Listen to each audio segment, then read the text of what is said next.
좋은 아침입니다. 고린도전서 7장 1절에서 16절 말씀 보도록 하겠습니다. 1절 너희가 쓴 문제에 대하여 말하면 남자가 여자를 가까이 아니함이 좋으나 2절 음행을 피하기 위하여 남자마다 자기 아내를 두고 여자마다 자기 남편을 두라. 자, 바울은 고린도 교회에서 온 질문에 대해서 답을 이제 하고 있습니다. 그들의 질문은 이제 그 독신 생활을 이제 신앙 생활을 잘 하기 위해서 독신 생활을 해야 되느냐 혹은 결혼을 해도 되느냐 뭐 이런 질문이었던 것 같습니다. 바울은 여기에 대해서 자기의 그 의견을 밝힙니다. 성령의 감동을 받은 자기의 의견을 밝힙니다. 먼저 독신 생활을 할 수 있다고 하면 신앙 생활을 위해서는 이것이 더 이상적이기 때문에 그런 생활을 하는 것이 좋다라고 이야기했습니다. 하지만 또 현실도 인정합니다. 우리에게 음행과 유혹이 얼마나 많은 세상을 살아가고 있습니까? 이런 곳에서 사실 신앙생활을 하기 위해서는 현실적으로는 결혼을 하는 것이 더 또 나을 수 있다 이렇게도 이야기하고 있습니다. 이어지는 3절 한번 볼까요? 남편은 그 아내에 대한 의무를 다하고 아내도 그 남편에게 그렇게 할지라. 4절 아내는 자기 몸을 주장하지 못하고 오직 그 남편이 하며 남편도 그와 같이 자기 몸을 주장하지 못하고 오직 그 아내가 하나니. 5절 서로 분방하지 말라. 다만 기도할 틈을 얻기 위하여 합의상을 얼마 동안은 하되 다시 합하라. 이는 너희가 절제하지 못함으로 말미암아 사탄이 너희를 시험하지 못하게 하려 함이라. 자, 그리고 이제 결혼을 했다고 하면 이제 그리스도의 도 자체가 그리스도께서는 하나님이시지만 우리를 섬겨주신 것 아닙니까? 결혼을 했다고 하면 서로 상대방을 부리려고 해서는 안 되고 성도 서로 상대방에게 섬기려고 하는 자세를 가져야 한다 이렇게 이야기를 하고 있습니다. 그래서 성생활에 있어서도 상대방을 중심으로 배려하는 자세를 가져야 된다라고 이야기하고 있고요. 기도를 위해서 잠시 각방을 쓸 수도 있지만 기도의 시간이 지난다고 하면 또 합방하는 것이 더 낫다 이렇게도 교훈을 하고 있습니다. 이어지는 내용을 한번 좀 보도록 하겠습니다. 6절 그러나 내가 이 말을 하는 것은 허락이요 명령은 아니니라. 7절 나는 모든 사람이 나와 같기를 원하노라. 그러나 각각 하나님께 받은 자기 은사가 있으니 이 사람은 이러하고 저 사람은 저러하도다. 자, 바울은 이 권면을 하지만 이것은 이 그 결혼을 하라 이 말은 이제 허락 그럴 수 있다 현실적으로 이런 말이지 반드시 결혼을 해야 된다 이런 명령은 아니다라고 이야기를 하고 있습니다. 그들의 다 질문 결혼해도 됩니까? 해도 돼요. 그런데 반드시 하세요. 이것은 아닙니다. 이렇게 이야기를 한 것입니다. 사실 그의 속내는 모든 사람이 자기와 같기를 원하는 것입니다. 바울은 독신 생활을 하면서 이것으로 말미암아 불편한 것도 많았겠죠. 그렇지만 이것 때문에 복음을 위하여서 하나님 나라를 위하여서 누리는 유익이 너무 컸기 때문에 다른 사람들도 할 수만 있으면 자기처럼 되면 좋겠다라고 이야기를 하고 있고요. 그렇지만 또 바울은 각각이 은사가 다르고 각각이 부르심이 다르기 때문에 획일적으로 이래야 돼 저래야 돼 이렇게 말할 수 없다 이렇게 이야기를 하고 있습니다. 여러분 바울의 이 자세는 굉장히 중요하죠. 내가 좀 헌신하고 나면 자기가 헌신한 모습 그대로 상대방도 헌신하기를 이렇게 요구하고요, 명령하고요, 강요하고요 이러기가 굉장히 쉽습니다. 그러면서 점점 자기의 헌신을 더 영화롭게 하고 자기 헌신을 더 대단하게 만드는 경우도 많지요. 그렇지 않습니다. 여러분 우리가 성령의 감동에 의해서 행동할 수 있지만 그것이 모든 사람이 그렇게 해야 되는 명령이나 성경의 말씀이 아닙니다. 이 사람은 이러하고 저 사람은 저러할 수 있습니다. 이런 그 자세를 지도자는 가져야 합니다. 바울은 이 오늘 본문이 마치고 나면 그는 자기의 이 권면은 의견이지 이것이 명령이 아니라는 사실을 또 다시 밝히고 있습니다. 이어지는 내용 보겠습니다. 8절 내가 결혼하지 아니한 자들과 과부들에게 이르노니 나와 같이 그냥 지내는 것이 좋으니라. 9절 만일 절제할 수 없거든 결혼하라. 정욕이 불같이 타는 것보다 결혼하는 것이 나으니라. 자, 특별히 바울은 자기처럼 아직 결혼하고 있지 않은 사람들 혹은 결혼했다가 사별하거나 이런 또 혹은 이런 이혼을 당하거나 이런 과부들에게는 나와 같이 그냥 지내는 것이 더 좋겠습니다. 이렇게 부탁을 하고 있습니다. 그렇지만 그 경우도 역시 또 하나의 명령이 되어서 결혼을 하게 되면은 뭔가 내가 이 바울의 권면을 어긴 것처럼 느낄 수 있잖아요. 그러면 굉장히 죄책감을 느낄 수 있잖아요. 그건 아니라고 절제할 수 없거든 결혼하는 것이 더 낫다 이렇게도 또 이야기하고 있습니다. 어쨌든 굉장히 신중하게 각각의 상황이 다르고 각각의 부르심이 다르기 때문에 신중하게 그러니까 본질적인 것은 타협할 수 없지만 비본질적인 부분은 굉장히 그 뭐랄까요 배려하는 바울의 모습을 우리는 이 서신을 통해서 보게 됩니다. 10절입니다. 결혼한 자들에게 내가 명하노니 명하는 자는 내가 아니요 주시라. 여자는 남편에게서 갈라서지 말고 11절 만일 갈라섰으면 그대로 지내든지 다시 그 남편과 화합하든지 하라. 남편도 아내를 버리지 말라. 12절 그 나머지 사람들에게 내가 말하노니 이는 주의 명령이 아니라 만일 어떤 형제가에게 믿지 아니하는 아내가 있어 남편과 함께 살기를 좋아하거든 그를 버리지 말며 13절 어떤 여자에게 믿지 아니하는 남편이 있어 아내와 함께 살기를 좋아하거든 그 남편을 버리지 말라. 자, 결혼한 자들에게 이제 명령합니다. 이것은 이제 명령입니다.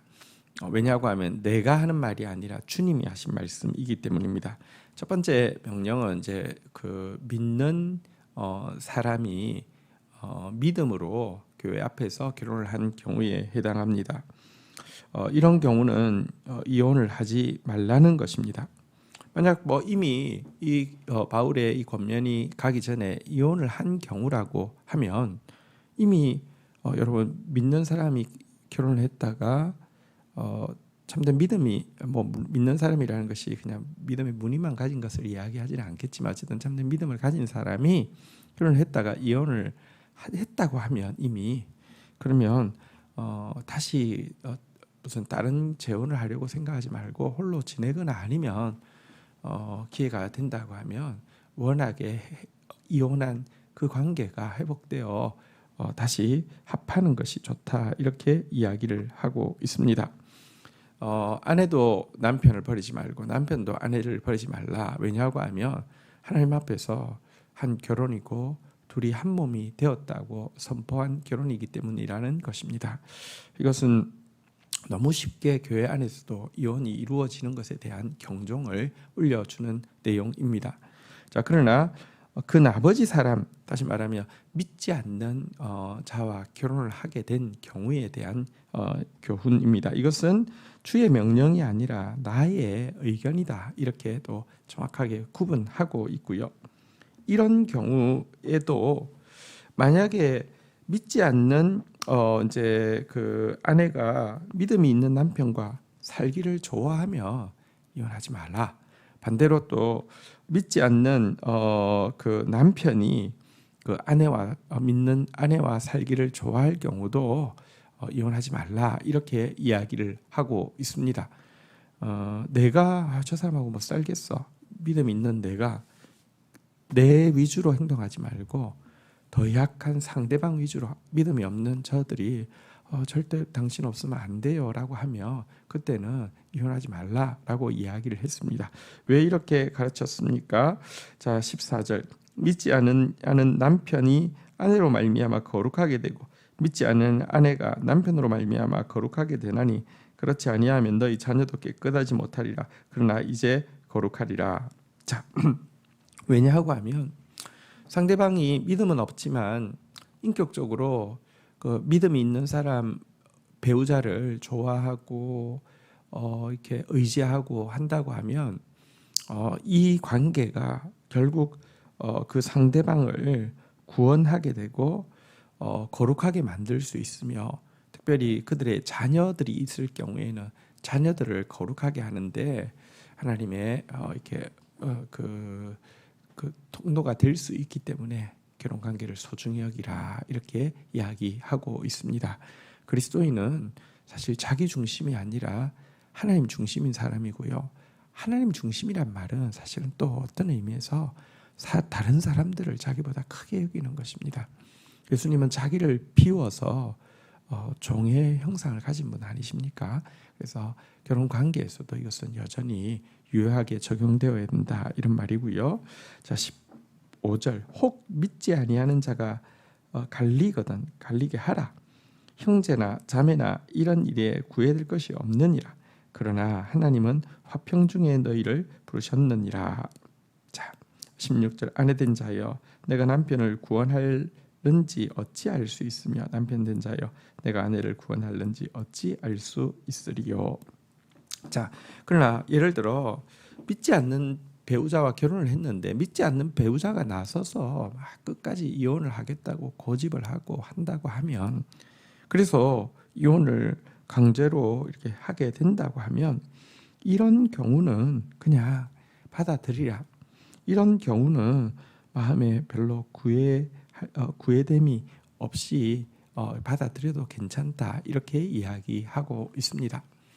그렇지만 여러분, 사실 다툼이라는 게 그 손이 마주쳐야지 소리가 나는 것처럼, 여러분 이게 저 사람이 먼저 했어요 이렇게 이야기하지만 이것 역시 시시비비가 될 수 있지 않습니까?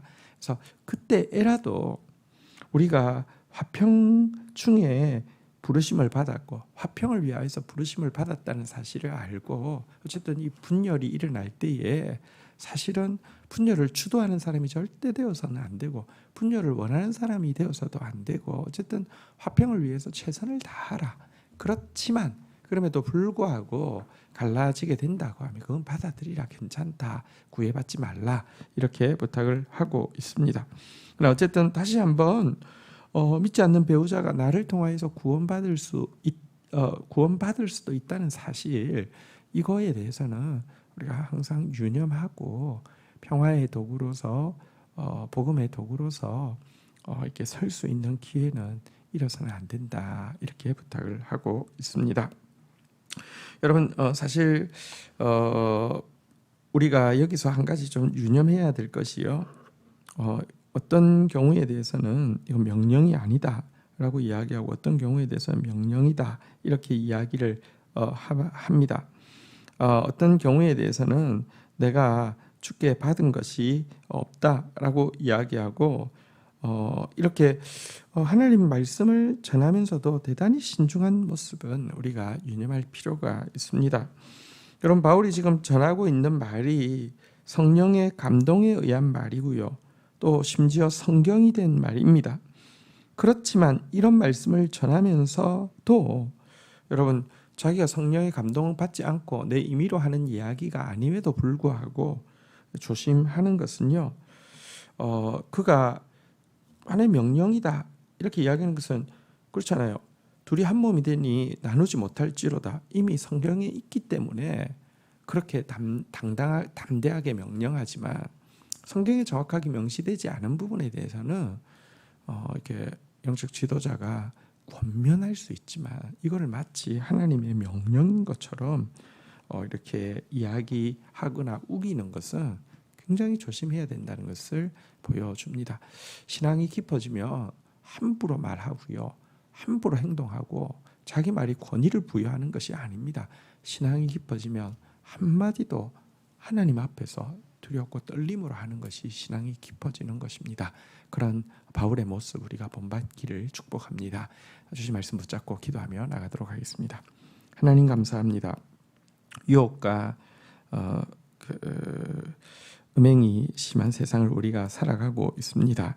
이런 우리에게 가정을 허락하여 주셨다고 하면 참 감사하며 또 행복을 가꾸는 지혜를 누리게 하여 주옵소서.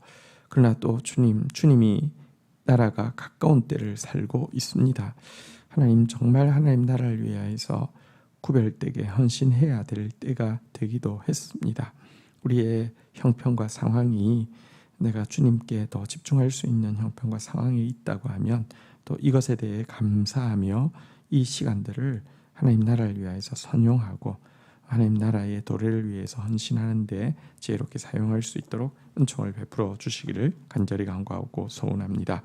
하나님, 그러나 어쨌든 내 위주의 삶을 사는 것이 아니라 하나님 위주의 삶, 또 다른 사람들을 더 귀히 여기는 삶을 살 수 있도록 도와주시고 내 말에 일방적으로 권위를 부여하고 또 내 말로 다른 사람들을 통제하려고 하는 사람이 아니라 하나님의 말씀 앞에서 자신부터 두렵고 떨림으로 하나님의 임재 앞에서 한마디를 해도 조심스럽게 하는 바울의 모습도 우리가 본받을 수 있도록 도와주옵소서. 예수님의 이름으로 기도 올립니다. 아멘.